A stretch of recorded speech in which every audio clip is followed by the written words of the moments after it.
ये कथा है मीरा की। मीरा जी को तो जानती मीरा भाई।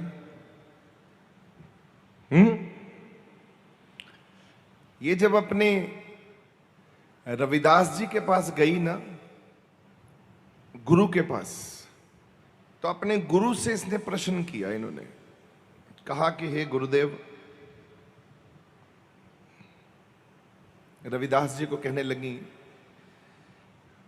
ये कृष्ण के साथ मेरा क्या नाता है, ये बताओ। क्या हूं मैं कृष्ण की जो मैं पागल हो रही हूं उनके पीछे?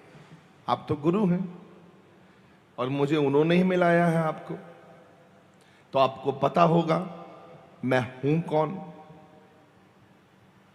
है कि नहीं? ऐसे तो इंसान पागल होता नहीं है।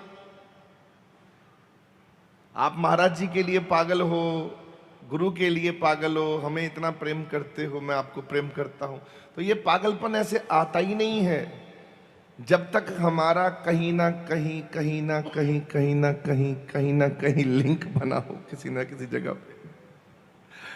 एक कबीर साहब का इसी का शब्द आता है, पूरब जन्म हम तुमरे सेवक। कबीर जी का शब्द है, पूर्ण जन्म, पूरब जन्म, पिछला जन्म जो था, हम तुमरे सेवक, अब तो मिटया ना जाए। हे प्रभु, पिछले जन्म में भी मैं तुम्हारा सेवक था पर तुम्हें पा नहीं पाया। बस प्रभु, मैं तेरा युगों युगों से सेवादार हूं। एक जन्म की कहानी नहीं है ये।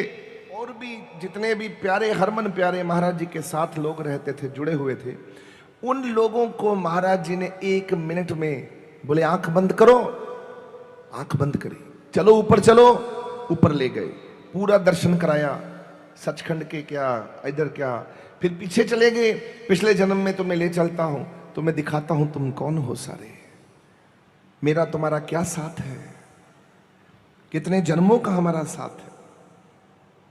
यही रविदास जी ने मीरा से कहा, मीरा चलो, आंख बंद करो। आंख बंद करी मीरा ने, मीरा को ले गए पीछे, यात्रा पीछे की तरफ पीछे गई।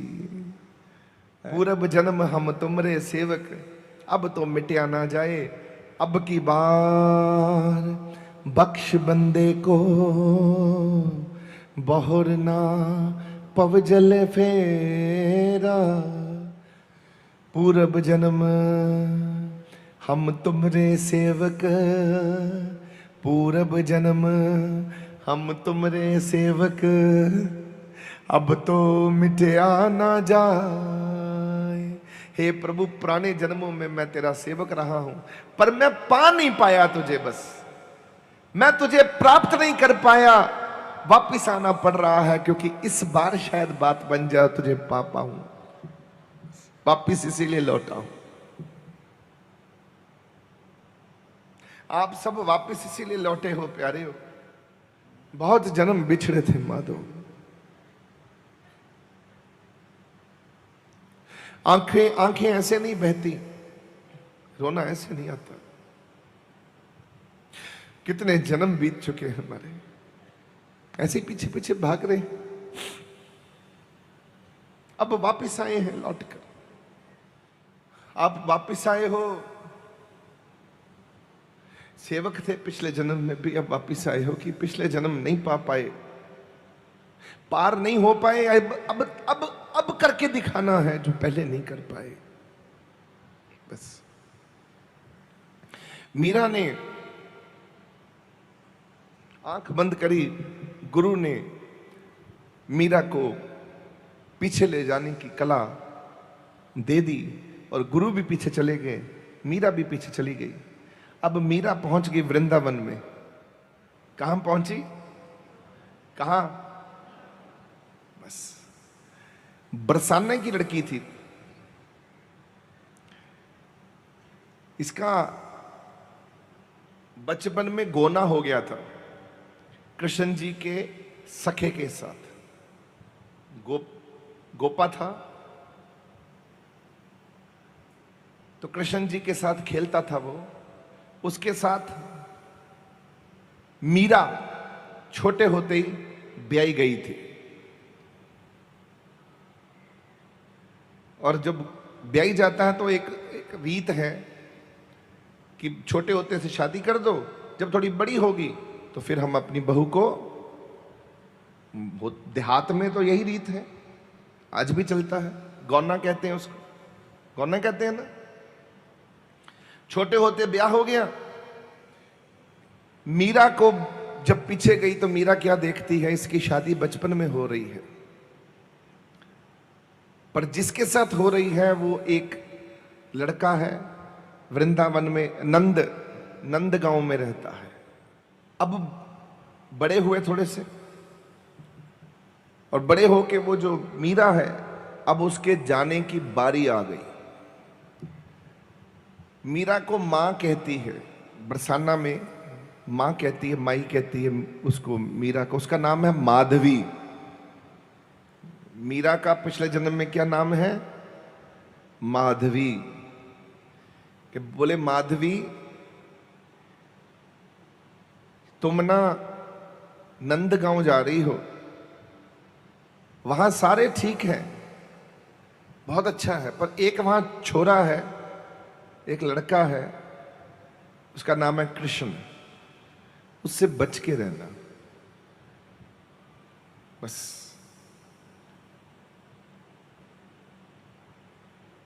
जब वो सामने आए घूंघट कर लेना, ना उसका चेहरा देखना, ना उसको अपना मुखड़ा दिखाना। वो बोली मां ऐसा क्यों? बोली वो चित्त का चोर है, पागल कर देता है सबको। तेरी शादी हुई है, तुझे पागल कर दिया, तेरे घर वाले तुझे घर से निकाल देंगे। घूंघट नीचे करके रखना, उसके साथ ज्यादा बातें मत करना, और उसको देखना भी मत। कृष्ण जहां नाम आ जाए मुंह इधर कर लेना। बोली जैसा मां आपने कहा है सत्य वचन, मैं वैसे ही करूंगी। मां ने कहा, बच्ची ने मान लिया। अब रास्ते में जब लेने के लिए वो लड़का लेने के लिए, पति लेने के लिए जब आ रहा है अपने ससुराल बरसाना में, बरसाना से माधवी को लेकर चला नंदगांव की तरफ। रास्ते में कृष्ण जी मिल गए और कृष्ण जी ने कहा लाला, एक दूसरे को ये लाला कहते हैं उस भाषा में। लाला, अरे पता लगा तू भाभी लेकर आ रहा है? बोले हाँ कृष्णा, मेरा गोना है, मैं ये तेरी भाभी अभी लेके आ रहा हूं घर में। तू भी आइयो, माँ को भी लेके आइयो, नंद बाबा को भी लेके आना, सबको लेके आना, क्योंकि रिवाज होता है जो दुल्हन आएगी तो सब आते हैं मुखड़ा देख। तो कृष्ण जी बोले ना, घर की बात वखरी है, पहले यही मुखड़ा दिखा। भाभी मुझे तो तेरा मुखड़ा भी देखना है, अपना घूंघट खोल। अब भाभी बेचारी, उसके दिमाग में मां ने ऐसी बात बिठाई हुई थी, जब पता लगा, पूछा ये कौन है? भाभी ने पूछा ये कौन है? तो पति बोला कृष्ण है, हमारा सखा है। अरे बाबा, वो तो घूंघट और नीचे कर ली पकड़ कैसे। कृष्ण जी झुक के देखे, अरे भाभी मुखड़ा नहीं दिखाओगी? तो इधर मुंह कर दिया, इधर से इधर हो गई।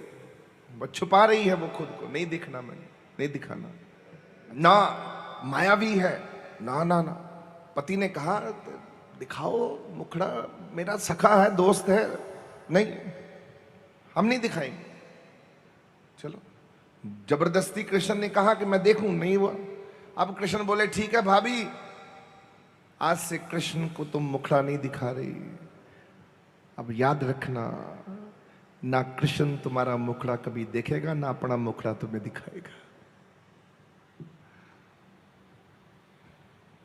बस जाओ भाभी, जो तुम मुझे दे रही हो यही तुमको कृष्ण वापस देता है। तुम मुझसे छुपन छुपाई खेलना चाहती हो, जाओ, तुमसे सारी उम्र छुपन छुपाई खेलूंगा मैं।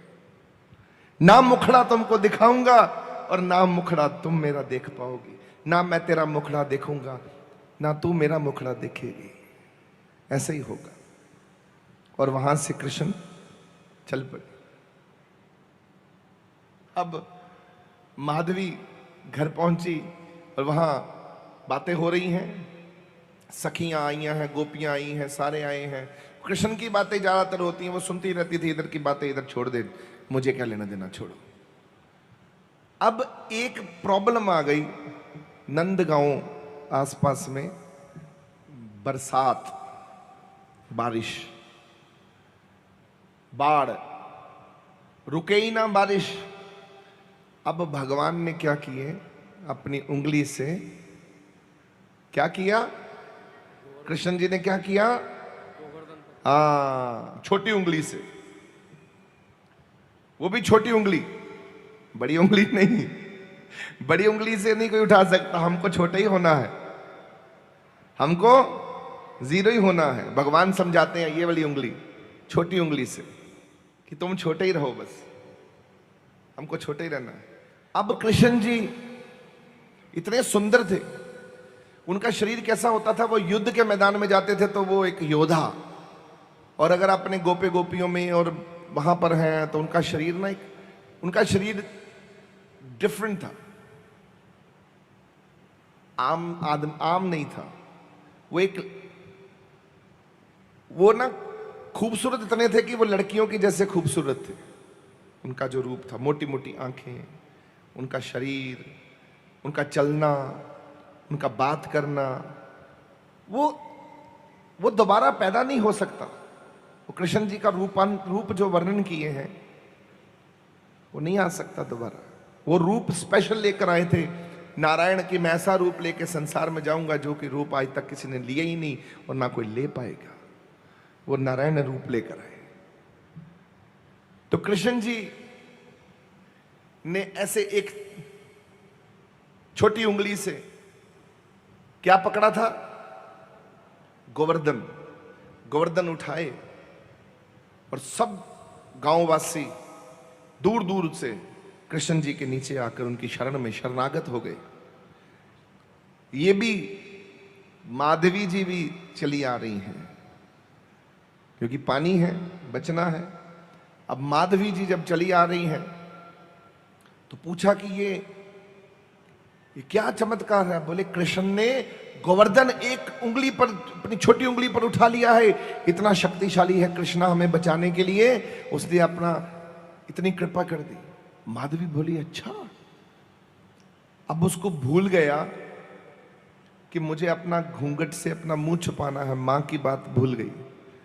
अब ऊपर उठा के वो कहती मैं देखूं तो सही ये कृष्ण ने उंगली से गोवर्धन उठाया कैसे है। जब ऊपर उठाया मुंह, जब रूप देखा, वो तो बस एक टक होके लग गई कि ये इतना भी कोई सुंदर हो सकता है, ये घुंघराले बाल, ये इतना खूबसूरत चेहरा, इतना कोई सुंदर हो सकता है संसार में। और वो माधवी तो आंखों से बरस पड़े, उसके रोने छूट पड़े। और वो जो पास आई तो कृष्ण जी ऊपर ऐसे देख रहे थे। कृष्ण की नजर नहीं गई, क्योंकि कृष्ण अपने भगवान में लीन थे, अपने ईश्वर में लीन थे। ऐसे देख रहे और ऐसे, पर सब कृष्ण को देख रहे थे, वो भी कृष्ण को देख रही थी। और वो इतनी ज्यादा कृष्ण की दीवानी हो गई उस समय, जब ये हट गया, रो रही थी वो, इतनी बड़ी पागल हूं मैं,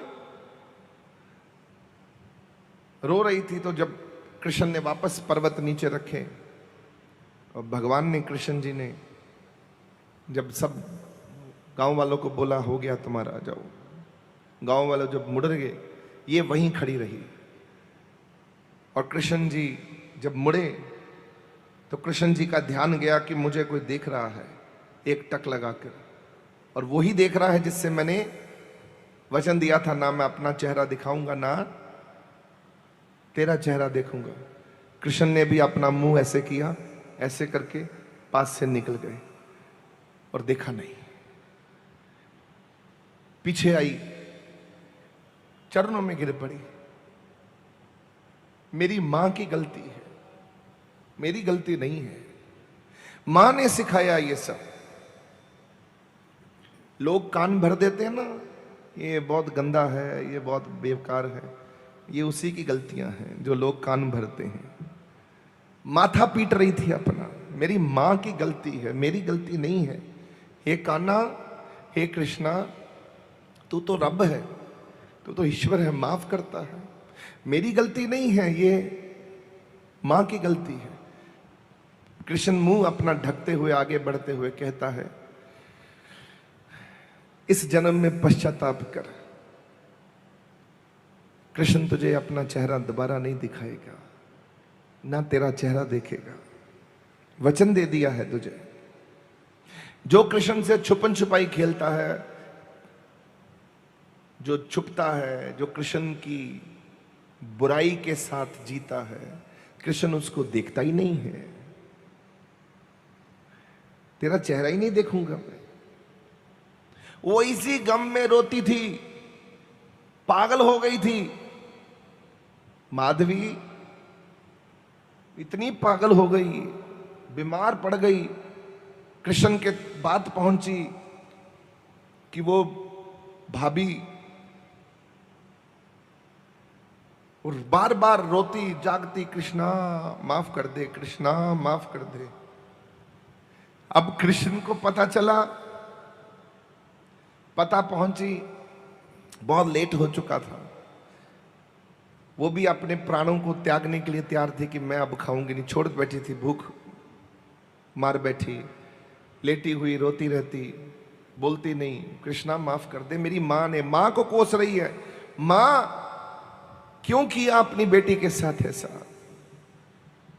मां तो भला करती है बेटी का, ये मेरे कानों में क्या डाल दिया तूने मां? मेरा तो नाश ही कर दिया, जीवन ही खत्म कर दिया, खराब कर दिया तूने मां। ऐसा शिक्षा देता है कोई मां? मां भी माफी मांगने के लिए आई कि बेटी मुझे माफ कर दे। बोली, मां क्यों किया? क्या गलती करी थी मैंने? क्यों सिखाया कृष्ण के बारे में? क्यों गलत बोल दिया? वो गलत कब था? वो तो भगवान है, तूने मुझे पापी बना दिया। अब कृष्ण मुझे माफ कर दे। अब कृष्ण तक बात पहुंची, टू लेट हो चुका था, वो मरने वाली है। अब कृष्णा ने आवाज सुनकर भी अनसुनी करी और मैसेज भेजा कि जाओ जाके उसको, भाभी को बोल दो, माधवी को, कि पश्चाताप करे। कहते हैं मीरा पीछे जाके देख रही थी अपना जन्म कि क्यों मेरे साथ ये हुआ है। तो माधवी इतनी ज्यादा दीवानी हो गई कि अंत जब आया उसका, क्यों कृष्ण नहीं आ रहा था, तो बोली एक नया जन्म लेकर आऊंगी कृष्ण तेरे लिए।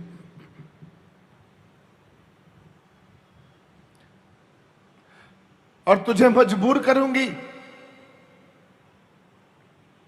कि तू सामने आकर मुझे स्वीकार करेगा, तेरी होके रहूंगी। अब ये वादा करके जाती हूं, इस जन्म में तो किसी और की हूं, अगले जन्म में मैं तेरी बनकर आऊंगी।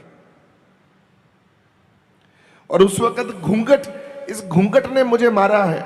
मां भी बैठी, सारे परिवार बैठे। ये घूंघट ने मुझे, मां तूने कहा घूंघट कर लियो, घूंघट ने मुझे मारा।